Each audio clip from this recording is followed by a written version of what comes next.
Continuamos hoy, amigo oyente, nuestro viaje por el libro del profeta Amós. Y volvemos hoy al capítulo 3 de esta profecía, y continuaremos a partir del versículo 7. En nuestro programa anterior vimos que Amós hace 7 preguntas que en realidad pertenecen al mundo de la naturaleza. Y estas preguntas ilustran que por cada efecto hay una causa, y que el juicio de Dios que viene no es algo accidental, y que no es solamente un antojo o capricho de su parte, tampoco demuestra mal humor o terquedad de parte de Dios. Pero este es un resultado que ha sido provocado por el pecado de la gente. En el versículo 7 entonces de este capítulo 3 del libro de Amós, leemos: «Porque no hará nada Jehová el Señor sin que revele su secreto a sus siervos los profetas». Aquí se nos demuestra que Dios no actúa en juicio hasta cuando Él presente su mensaje a los profetas. Él le permite a ellos saber lo que va a hacer. Y los profetas han entregado ese mensaje. Ellos tienen que darlo. En el versículo 8 leemos: «Si el león ruge, ¿quién no temerá? Si habla Jehová el Señor, ¿quién no profetizará?». Este ha sido el método por el cual siempre ha hablado el Señor. Él ha dado una advertencia en cuanto al juicio que se acerca. Y Él también le ha dicho a aquellos que son suyos algo en cuanto al futuro. Especialmente cuando un juicio se acerca, Dios siempre da una advertencia a la humanidad, y no es porque la gente hoy no tenga una palabra de parte de Dios. El problema es que el hombre no escucha esa palabra. Y nosotros podemos ver aquí que Él revela sus secretos a sus siervos, los profetas. Hoy esas cosas son reveladas en la palabra de Dios. Nosotros pensamos que ese libro está tan al día como el periódico de mañana por la mañana, porque ese periódico mismo ya será algo pasado de moda cuando salga la edición de la tarde. Pero la palabra de Dios, entonces, será tan al día como el próximo periódico que salga. Y así será en lo sucesivo. Y así ha sido siempre el método de Dios. Usted recordará que en los días de Noé, Dios le había pedido a Noé que predicara por 120 años en cuanto al diluvio que vendría como juicio de parte de Dios. Y el mundo de aquel entonces no prestó atención a ese mensaje. Dios permitió que Abraham se enterara antes del tiempo de la destrucción de Sodoma y Gomorra. Y fue algo bueno que él hizo eso, porque si no lo hubiera hecho así, entonces hubiera habido mucho mal entendimiento allí. Y como resultado, Abraham hubiera tenido una mala idea, o un punto de vista equivocado en cuanto al Dios Todopoderoso. Pero ha sido el método de Dios el revelar las cosas como estas de antemano. Él les dijo a los suyos, en el aposento alto, usted recuerda, allá en el Evangelio según San Juan, capítulo 15, versículo 15, Él dijo: «Ya no os llamaré siervos, porque el siervo no sabe lo que hace su Señor, pero os he llamado amigos, porque todas las cosas que oí de mi Padre, os las he dado a conocer». Es decir, que el Señor Jesucristo mismo dice, como usted bien puede recordar, que el Espíritu de Dios les va a decir las cosas que vendrán. Allá en el Evangelio según San Juan, capítulo 14, versículo 26, leemos: «Mas el Consolador, el Espíritu Santo, a quien el Padre enviará en mi nombre, Él os enseñará todas las cosas y os recordará todo lo que yo os he dicho». Dios también le advirtió a José de los años de hambre que vendrían sobre Egipto. Ese ha sido el método de Dios.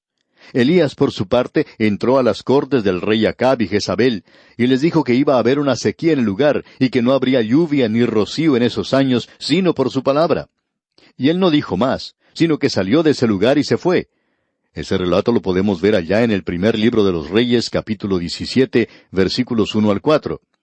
Así también el Señor Jesucristo pudo decirle a sus apóstoles, cuando Él se reunió con ellos en el Monte de las Olivas, en ese discurso que Él pronunció, les dijo que la destrucción de Jerusalén se aproximaba también, y que iba a ser destruida y que no quedaría piedra sobre piedra en ese lugar. Podemos ver lo que dice allá el Evangelio según San Mateo, capítulo 24, versículo 2.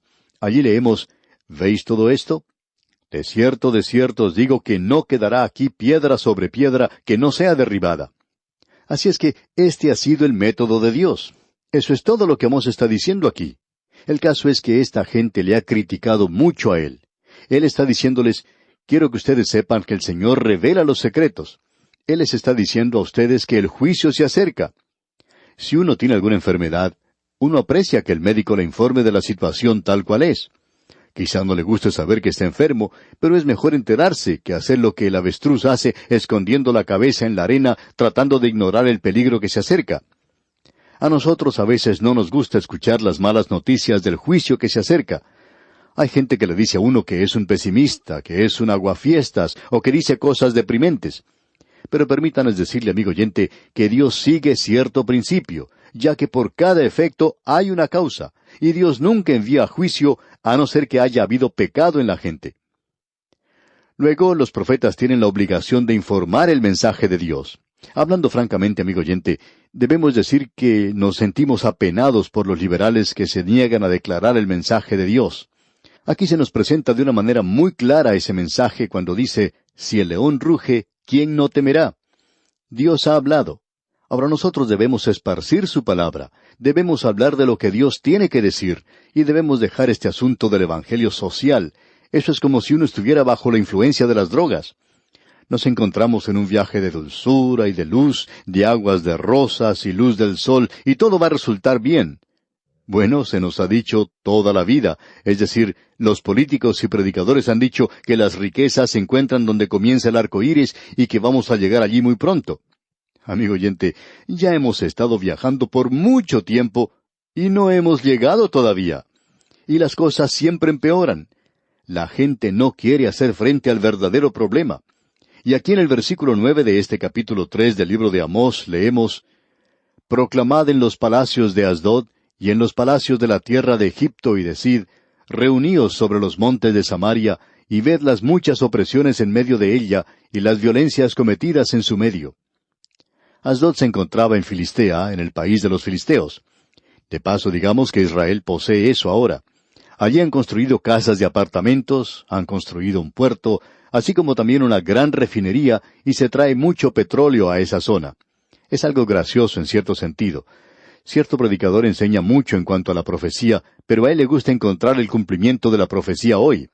Nosotros no pensamos que sea cumplida en el presente. Usted recuerda que Moisés dijo que Aser sería bendito, y que él sea el amado de sus hermanos, y moje en aceite su piel, como leemos allá en Deuteronomio, capítulo 33, versículo 24. Pues bien, Haifa es un puerto en la zona norte de Israel, y allí llegaba una gran tubería que traía petróleo, y existía una refinería, tanques para guardar el petróleo, y buques tanques que llegaban a cargar el petróleo. Así es que este predicador decía, allí podemos apreciar el cumplimiento de la profecía. Ahora, en el día de hoy esa tubería ha sido cerrada ya. Ya no llega el petróleo a Haifa a no ser que sea llevado por buques tanques. Pero ahora en Asdod tiene una tubería que lleva el petróleo que ha sido transportado por medio de buques tanques al otro lado, al lado del Mar Rojo. Allí es llevado a la refinería que está en Asdod, y parecería entonces que fuera la tribu de Dan la que se moje con aceite el pie. Amigo oyente, ese predicador parece que se hubiera olvidado en cuanto al cumplimiento de esta profecía. Es algo arriesgado el tratar de tomar cosas pequeñas y decir hoy que eso o aquello es cumplimiento de la profecía. Personalmente no creemos que la profecía esté siendo cumplida en esa tierra en el presente. Lo que sí podemos apreciar es la preparación que más adelante traerá el cumplimiento de la profecía, pero eso no está ocurriendo en el presente. Así es que aquí tenemos a Asdod, pero no como es hoy. Asdod entonces era un lugar de mucha prominencia entre los filisteos, y en este versículo 9 del capítulo 3 de Amós leemos, «Proclamad en los palacios de Asdod y en los palacios de la tierra de Egipto y decid, reuníos sobre los montes de Samaria, y ved las muchas opresiones en medio de ella y las violencias cometidas en su medio». Samaria está ubicada en un lugar muy hermoso. En realidad no hay otro lugar que sea tan hermoso para construir un palacio que en Samaria. Allí se encontraban Acab y Jezabel. Omri, el padre de Acab, fue quien construyó la ciudad en ese lugar. Ahora el pecado en ese lugar era algo sorprendente, algo que se hacía abiertamente. Ellos tenían una nueva moralidad en ese lugar. Ese lugar estaba rodeado de montañas, y ahora Dios dice, «Reuníos sobre los montes de Samaria, y ved las muchas opresiones en medio de ellas, y las violencias cometidas en su medio». Y el versículo 10 continúa diciendo, «No saben hacer lo recto, dice Jehová, atesorando rapiña y despojo en sus palacios». Es decir, que ellos estaban llevando todo el botín allí, todo aquello que habían logrado por medio de la rapiña y el despojo. Y en el versículo 11 leemos, «Por tanto, Jehová el Señor ha dicho así, un enemigo vendrá por todos lados de la tierra, y derribará tu fortaleza, y tus palacios serán saqueados». Y los palacios de Samaria se encuentran en ruinas en el presente. De eso diremos un poco más adelante. Veamos ahora lo que dice el versículo 12 de este capítulo 3 de Amós. Así ha dicho Jehová, de la manera que el pastor libra de la boca del león dos piernas, o la punta de una oreja, así escaparán los hijos de Israel que moran en Samaria en el rincón de una cama y al lado de un lecho. Es decir, que ellos iban a Damasco, y nos imaginamos que lo que esto quiere decir es que ellos iban a ese lugar a cometer adulterio, porque esa era una nación pecaminosa.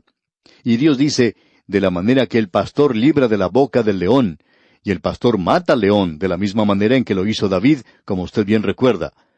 Un león entró a su rebaño y mató a la oveja, y todo lo que queda de ese animal es un par de piernas o la punta de una oreja. Ha sido muerto y comido. Y Dios dice, así es como voy a destruir al reino del norte. Usted puede apreciar que ellos tenían mayor responsabilidad porque ellos tenían la iluminación del cielo. Y aquí en el versículo 13 leemos, Oíd y testificad contra la casa de Jacob, ha dicho Jehová Dios de los ejércitos. Y luego en la primera parte del versículo 14 leemos, que el día que castigue las rebeliones de Israel, castigaré también los altares de Betel. Allí es donde tenían el becerro de oro. Dios dice, yo los juzgaré. Y el versículo 14 concluye diciendo, y serán cortados los cuernos del altar y caerán a tierra. Dios dice, yo voy a quitarlos. Escucha ahora lo que dice aquí en el versículo 15. Y heriré la casa de invierno con la casa de verano, y las casas de marfil perecerán, y muchas cosas serán arruinadas, dice Jehová. ¿Qué es lo que quiere decir en cuanto a casas de marfil? Bien, Acaz y Jezabel habían edificado en Samaria, la cual es una ciudad ubicada en una montaña, una zona muy hermosa, por cierto. Allí habían construido un palacio tremendo. Aún hoy en día se puede apreciar las ruinas. Son bastante extensas. Ese palacio había sido construido en la cumbre misma de la montaña. Desde allí se podía apreciar todo lo que ocurría en cualquier dirección. Si uno miraba hacia el occidente, podía ver al mar Mediterráneo en un día claro. Si uno miraba al oriente, se podía apreciar el valle del Jordán, y la gente de allí miraba hacia el norte y podía ver el valle de Esdraelón y el monte Hermón en la distancia. Y si miraban hacia el sur, podían ver hacia Jerusalén. Como podemos apreciar, pues, era una vista muy hermosa. Allí ellos construyeron un palacio de marfil. Por supuesto que los enemigos de aquellos días se llevaron el hermoso marfil que encontraron en esa zona. Pero recientemente se ha llevado a cabo excavaciones en ese lugar y se ha informado que han encontrado vasos de marfil muy delicados y hermosos. Aparentemente hay muchos que se usaban para el perfume, mientras que otros se utilizaban para el vino.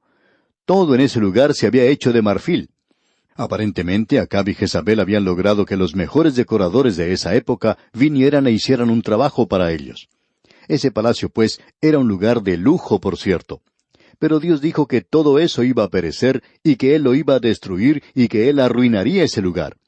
Y en realidad no hay lugar que sea más desolado que las ruinas de Samaria en la cumbre de ese monte hoy. Amigo oyente, Dios por cierto que cumplió esa profecía en particular. Usted no verá que la profecía se esté cumpliendo hoy en esa tierra, pero por cierto que uno puede apreciar la profecía que ha sido cumplida en esa tierra. Y uno puede ver la profecía que se va a cumplir y ya se está preparando el escenario. Pero debemos insistir que aún no estamos viendo el cumplimiento de la profecía en ese lugar en el presente.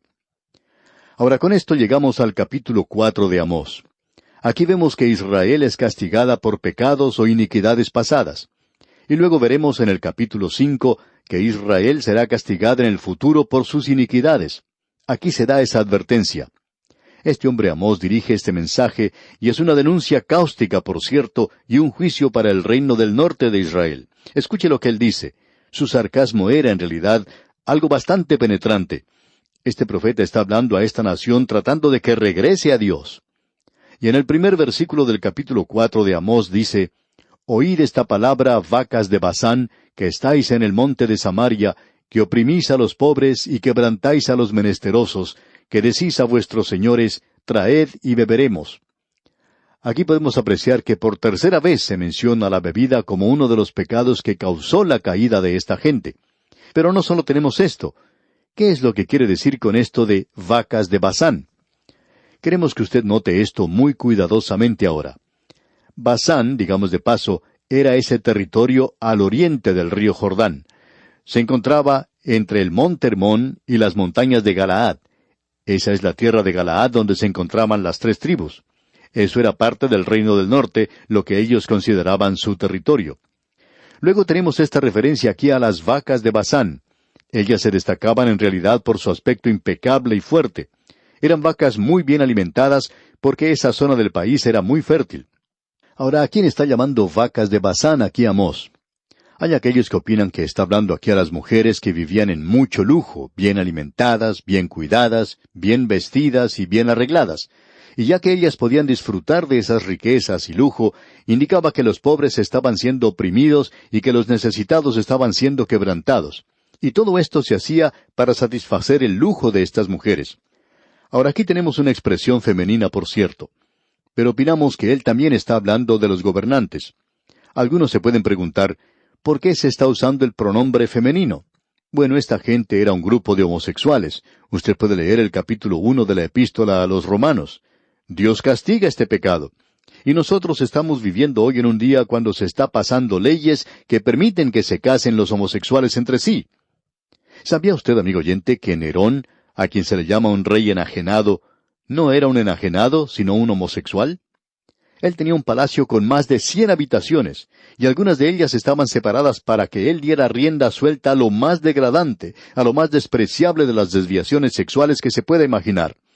Esas habitaciones se utilizaban para satisfacer sus deseos homosexuales. Amigo oyente, cuando una nación comienza a caer, la homosexualidad llega a ser algo muy prominente. Sabemos que vamos a tener reacciones en cuanto a esto, pero no nos preocupamos por esto. En algunos lugares se forman grupos de esta clase de personas, y eso hace que una nación caiga.